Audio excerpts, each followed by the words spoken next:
Dando continuidade às nossas gravações, eu queria trazer para vocês hoje o assunto disfunções sexuais. Pronto, maravilha. Falou em sexo, fica todo mundo esperto, não é mesmo?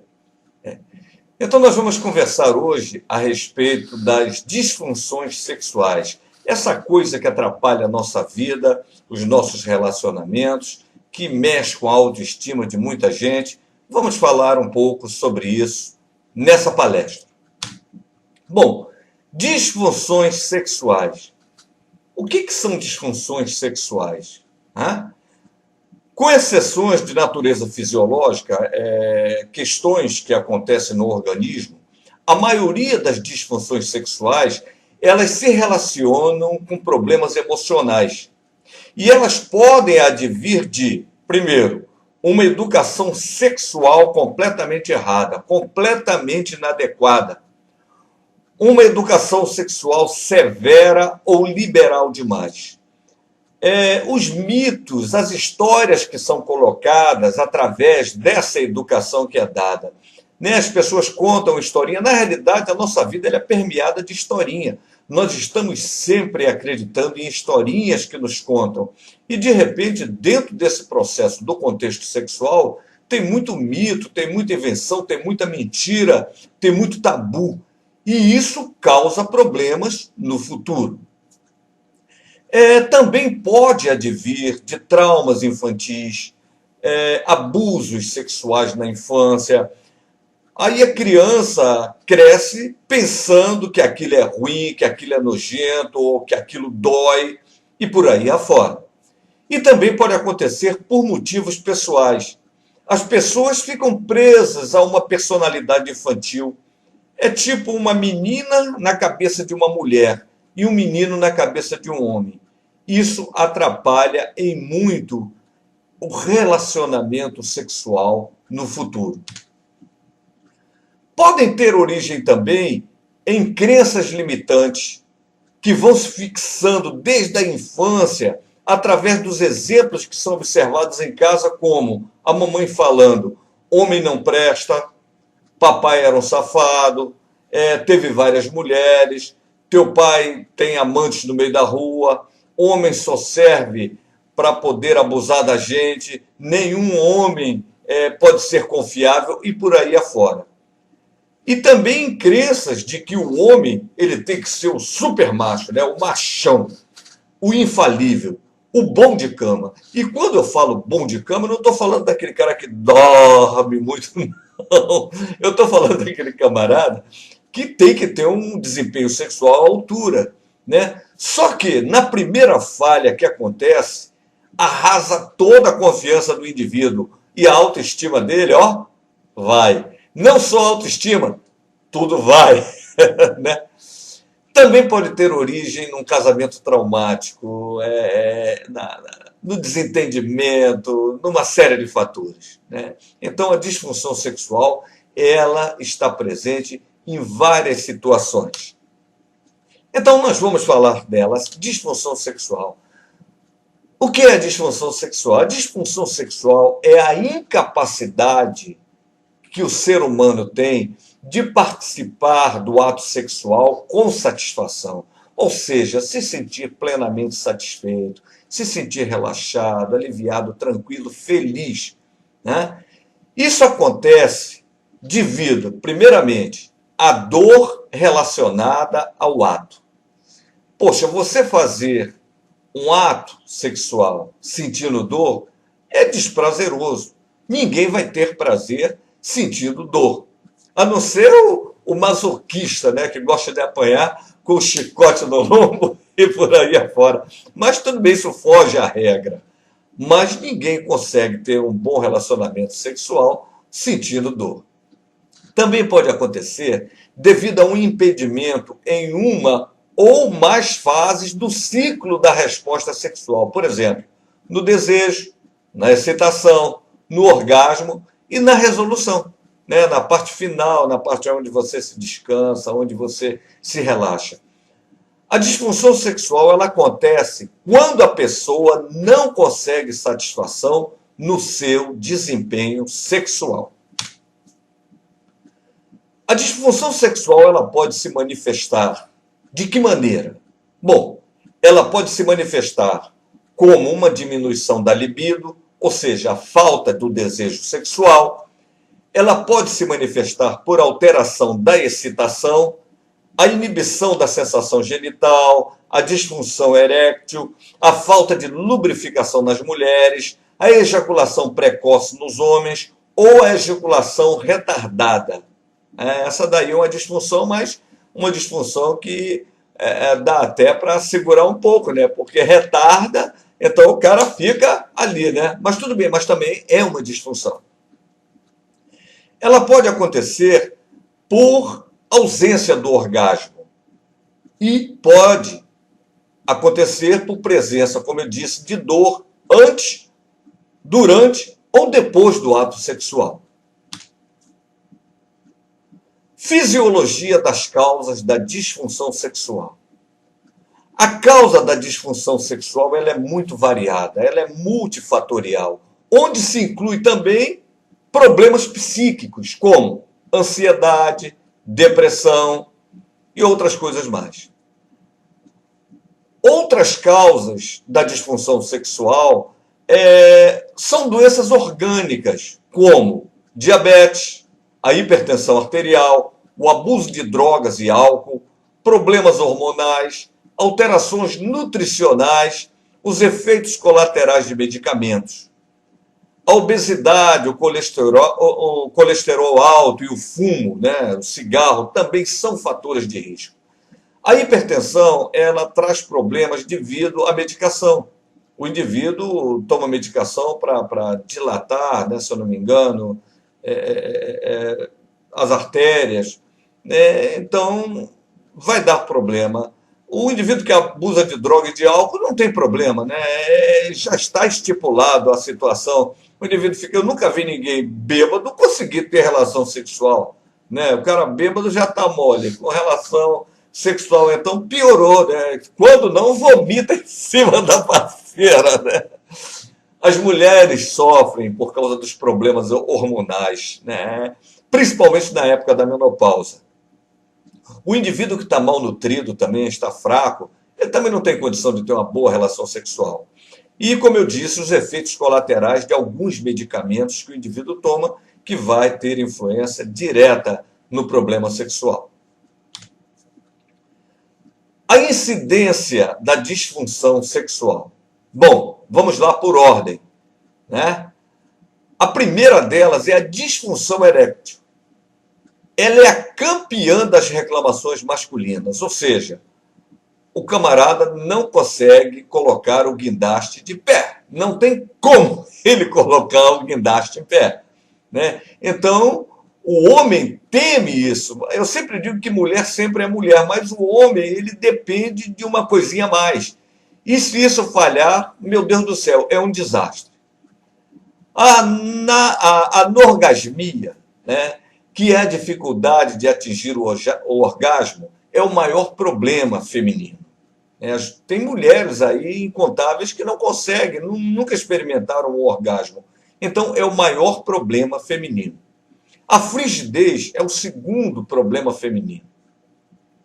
A ejaculação precoce é outro campeão de problemas em relação aos homens. O camarada não aguenta, né? Ele entra num processo de ansiedade muito grande, de um estímulo muito grande, e ele acaba, antes do tempo, tendo a ejaculação.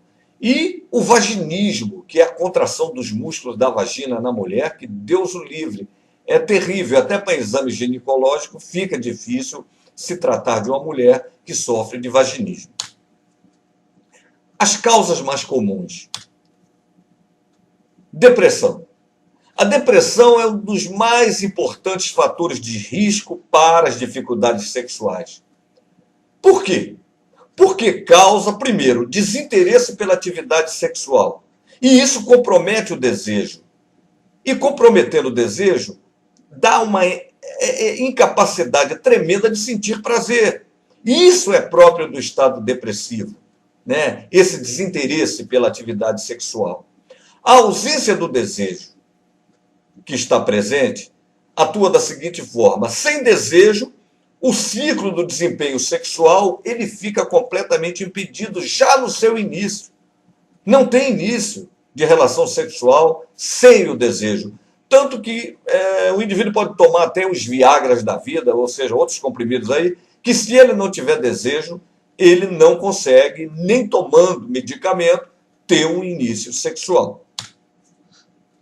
No homem deprimido, a falta de excitação ela se traduz na disfunção eréctil, como eu falei antes, chamada antes de impotência sexual, que é a incapacidade de manter a ereção para completar o ato sexual. Isso então vai acontecer gerando frustrações, e a reincidência do processo vai resultar no agravamento do estado depressivo. O indivíduo vai ficar depressivo, o indivíduo vai ficar para baixo. Não só ele, tudo fica para baixo. Exatamente. Na mulher, a excitação sexual, quando ela fica anulada, ela é conhecida como frigidez. E acomete um grande número de mulheres deprimidas. Elas ficam frígidas. Não tem como. Mulher deprimida fica fria. Não tem jeito. Em consequência, ela não sente prazer, sente dor durante as relações sexuais, evita, foge do ato sexual, e em função disso ela se enche de sentimento de culpa. Por quê? Porque entra num processo de frustração. Entra num processo de frustração porque se sente sem desejo sexual, que é o que se espera das mulheres normais. Outro transtorno sexual entre as mulheres deprimidas é a incapacidade da plenitude do prazer, o que vai impedi-las de atingir o orgasmo, a chamada anorgasmia. Um dos vilões também das disfunções sexuais é a ansiedade. A ansiedade, como a depressão, tem um papel fulminante nas disfunções sexuais. Não só nas disfunções sexuais, eu digo que a ansiedade ela está presente praticamente em todos os processos de distúrbios psíquicos. A ansiedade ela é uma base, né? E a ansiedade ela acontece por medo que o indivíduo tem de falhar e leva à ejaculação precoce. E a repetição reforça o estado ansioso. O indivíduo, cada vez que vai para um relacionamento sexual, ele já vai com medo, ele já vai pensando que vai falhar. E, de repente, ele procura acelerar o processo, né, para aproveitar ao máximo, e acontece a ejaculação precoce. Então, ele vicia nesse ciclo. Diante disso, o indivíduo se sente totalmente impotente. Ele sente vergonha, ele sente timidez, ele passa a evitar relacionamentos, ele passa a evitar namoros, ele passa a evitar qualquer contato que tenda a levar à relação sexual. Em consequência, a autoestima dele, vai lá para baixo, né? Vai lá para baixo. As disfunções sexuais e a hipnoterapia. A hipnoterapia tem um papel muito, mas muito importante no tratamento das disfunções sexuais. Eu diria que é uma terapia de apoio. Às vezes as pessoas vai tratar pela hipnoterapia. Não se trata pela hipnoterapia, né? A hipnoterapia é uma ferramenta de auxílio ao psicólogo, ao psicanalista, ao psicoterapeuta. Então, não se trata ninguém pela hipnoterapia. Se utiliza a hipnoterapia dentro do tratamento psicológico, psicanalítico ou psicoterapêutico. Vamos lá, o tratamento da hipnoterapia para a disfunção erétil ou para a impotência, né? Então, tem que saber as causas. Por isso que é importante o tratamento psicológico, ou o tratamento psicanalítico, ou o tratamento psicoterapêutico. Por quê? A disfunção erétil, ela tem como causa, por exemplo, o estresse demasiado no dia a dia, né? E hoje, cada vez mais, o estresse, as cobranças, a discórdia conjugal, a falta de atração pela parceira, a ansiedade, como eu já disse, a depressão, o medo da não satisfação da parceira, o indivíduo ele não se sente capaz de satisfazer a sua parceira, os conflitos emocionais e culturais que ele tem, as culpas e as repressões, as repressões sexuais, as repressões religiosas e falhas eventuais que levam o indivíduo à insegurança. E também, por incrível que pareça, uma coisa que jogou o homem para baixo foi a ascensão da mulher no mercado de trabalho. Quando a mulher tem um posto maior do que ele, o que ganha mais do que ele se sente diminuído diante dessa mulher. E, às vezes, isso atrapalha o relacionamento sexual. Podem estar associadas também a causas de origem orgânica, como deficiência hormonal, diabetes, medicamentos, problemas cardíacos, problemas psiquiátricos ou má circulação peniana.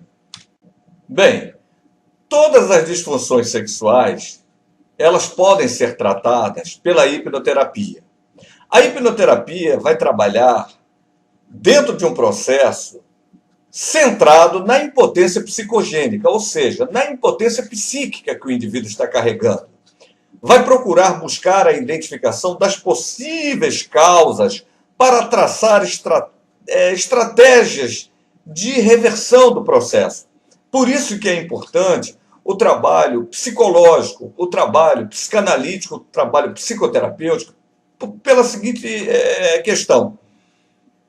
A hipnoterapia não trata ninguém, né? A hipnoterapia é uma ferramenta que vai auxiliar o trabalho do psicólogo, vai auxiliar o trabalho do psicanalista, vai auxiliar o trabalho do psicoterapeuta. Não se trata ninguém pela hipnoterapia, não se trata ninguém por hipnose. Se trata com a terapia, com a hipnose sendo auxiliar da terapia, tá? O terapeuta também, ele procura realizar um trabalho de conscientização. Vai informar ao paciente que ele pode falhar algumas vezes, é normal. Vai explicar pequenos detalhes sobre a diferença entre potência e impotência, porque às vezes as pessoas não entendem. Uma impotência sexual é o resultado de outras impotências que o indivíduo está tendo na vida dele. Não é somente a impotência sexual. Se você for olhar, se você for buscar a raiz, você vai ver que a impotência sexual apresentada, desde que não seja de origem orgânica, seja de origem psicogênica, ela tem fundamento em outras impotências. Então é necessário um trabalho psicoterapêutico. Explicar também ao indivíduo que o indivíduo está naquele afã, naquele desejo excessivo, né? Está, vamos dizer assim, implicitamente contido ali um medo de falhar. E ele está vivendo uma ansiedade por aquele encontro. E essa ansiedade pode ser a causa da impotência no momento, no exato momento em que ele busca a relação sexual. A ejaculação precoce. A ejaculação precoce ela ocorre quando há uma estimulação mínima no ato sexual, ou seja, não precisa muita estimulação, o mínimo de estimulação, o indivíduo vai passar pela porta e na porta ele já cai, né? Ou então, depois que ele passa pela porta, ele cai também, né? Então ocorre o orgasmo, né? E a ejaculação com o mínimo de estímulo sexual. A incidência da ejaculação precoce ocorre, como eu falei, durante a penetração ou logo após a penetração. Nos solteiros, isso vai provocar o afastamento ou isolamento social. Por quê? Porque ele tem medo do constrangimento. Imagina um camarada solteiro, chega numa reunião de ter uma menina que ele saiu e não teve uma relação sexual satisfatória. Ele vai ficar constrangido, ele vai ficar meio chateado, então ele acaba se afastando, ele acaba não indo para os lugares. Para os casados, isso vai ocasionar frustração, cobranças de parte dos cônjuges. Um chega, às vezes, até a humilhar o outro, vai provocar conflitos. A ejaculação precoce nos jovens acontece muito por ansiedade e acaba gerando também insegurança. A ejaculação precoce em quem tem uma vida sexual ativa ocorre devido a uma redução da frequência e o aumento da ansiedade que o indivíduo passa a ter. Em outros casos, também temos que levar em consideração a idade do paciente, a experiência sexual que ele tem, a novidade quanto à parceira e também a frequência da atividade sexual que ele tem. A frigidez na mulher. geralmente tem causa de origem orgânica e ou psicológica. Doenças, traumas, religião, tabus, relacionamentos conflitantes, estresses, etc. Tudo isso pode ser causa. E isso vai provocar a ausência do desejo, ausência ou mesmo diminuição da resposta orgânica quanto à excitação sexual, ocasionando um prejuízo de lubrificação vaginal, do relaxamento muscular, etc. Também vai provocar muitas dores. Por isso as mulheres não procuram nenhum parceiro, elas preferem a solidão, preferem ficar solitárias. Aí você vai ver, às vezes, alguma mulher dizer assim, ah, não, eu não preciso de homem, eu não quero saber de homem, mas não é. Ela está tendo problema, né? Então prefere ficar solitária. Às vezes as mulheres entram em pânico e sentem medo mesmo quando elas ficam em situações de uma possível relação sexual com o marido ou com o namorado. Elas têm medo. E acabam tendo repulsa à relação íntima. Até mesmo com beijo, com carícia e outras coisas. A anorgasmia.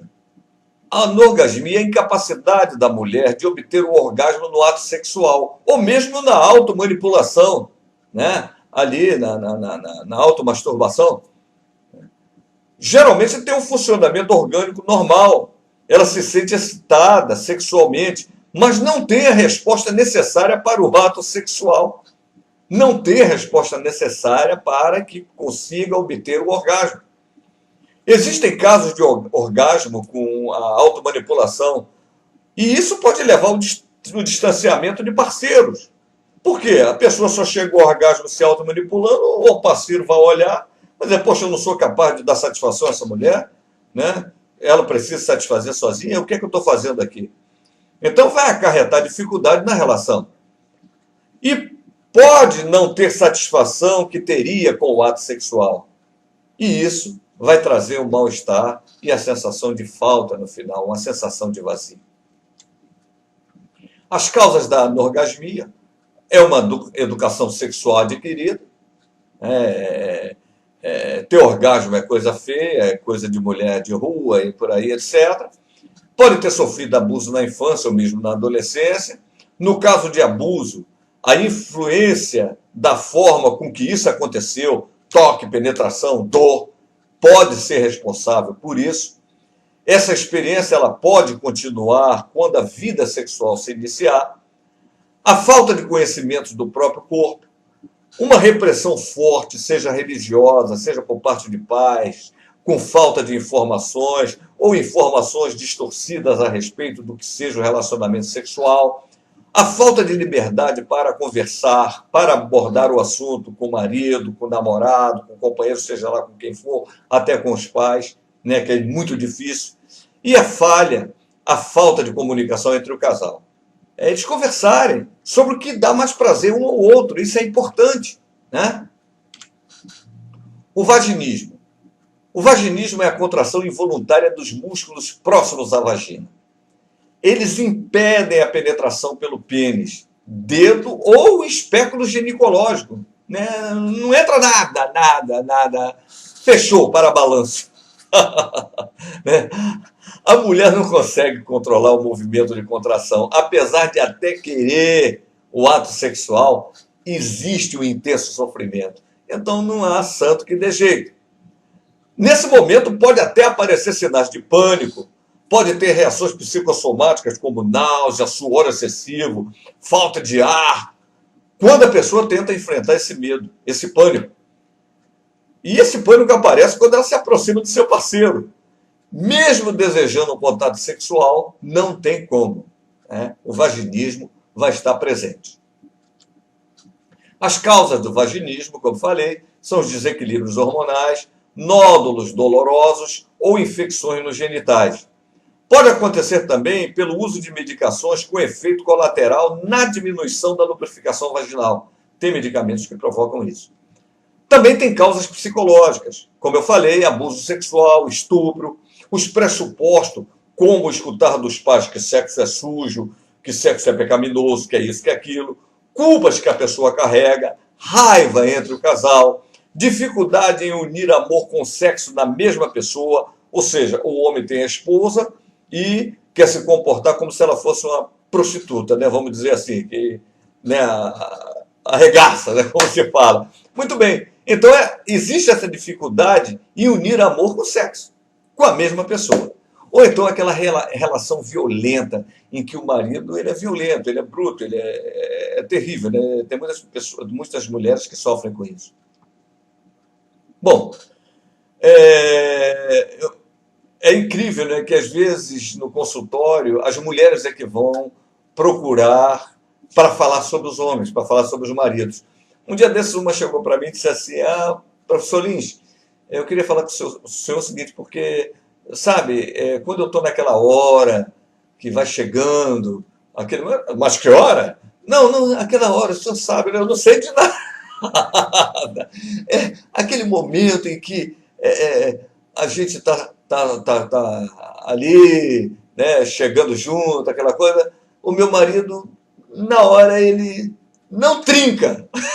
Aí eu digo, não trinca? Não. Ele não consegue trincar, professor Lins. Eu digo, ele não consegue trincar? Olha, você tem que encaminhá-lo para um terapeuta. Mas ele não vai, eu digo, então não tem jeito. Você tem que levá-lo, encaminhá-lo para um terapeuta, para um sexólogo, de repente, né, para um psicólogo, psicanalista, um psicoterapeuta bom nessa área, para ver se resolve o problema de vocês. Agora, se ele não está trincando e você não leva ele para um terapeuta, ou ele não quer buscar um terapeuta, faz o seguinte: pega a cueca dele e faz uma oração forte. Ela começou a rir, mas é verdade. A maioria dos homens não vão para a terapia porque ficam com vergonha. Eles se sentem diminuídos quando deveriam procurar se estão com problema. Então, prefere escutar um aqui, escutar um ali, escutar um ali, e vai ficando cada vez mais triste, vai ficando cada vez mais depressivo. Por quê? Porque às vezes não buscam ajuda por vergonha ou por orgulho, por uma série de coisas. Bom, queridos, conclusão. São vários os motivos que levam a pessoa a deixar de se relacionar sexualmente. As mulheres, elas sofrem muito pela procura do orgasmo. Os homens sofrem muito mais pelo seu desempenho na cama, porque o camarada está querendo sempre mostrar que é o melhor. E para vocês terem ideia, tem jovens de 20, 30 anos que estão aí se enchendo de comprimidos de Viagra, de Levitra e de outros mais, porque querem provar que são super machos, ao invés de usar a energia que eles têm, porque tem muita energia, acabam ficando dependentes do comprimido, dependentes psicológicos do comprimido, né? Dependentes psíquicos. Só funciona à base do comprimido. Se não tiver o comprimido, não vão funcionar. Existem outras inúmeras causas psicológicas e cada caso é único. O tratamento também é único e personalizado. Um tratamento para cada pessoa, um tratamento diferente. Não existe receita de bolo. As causas do bloqueio estão lá dentro da nossa mente. Sempre estão lá dentro da nossa mente. Com a psicoterapia e a hipnose, nós podemos reconduzir a pessoa à normalidade. A hipnose é uma excelente ferramenta para reequilibrar a relação sexual e acabar ou ajudar a pessoa a resolver o seu problema com a disfunção sexual que a está acometendo. Mais uma vez, eu agradeço a vocês que estão assistindo essa palestra e, se quiserem entrar em contato comigo para alguma pergunta, alguma coisa, lins@globo.com. Um grande abraço a todos, muito obrigado e até breve.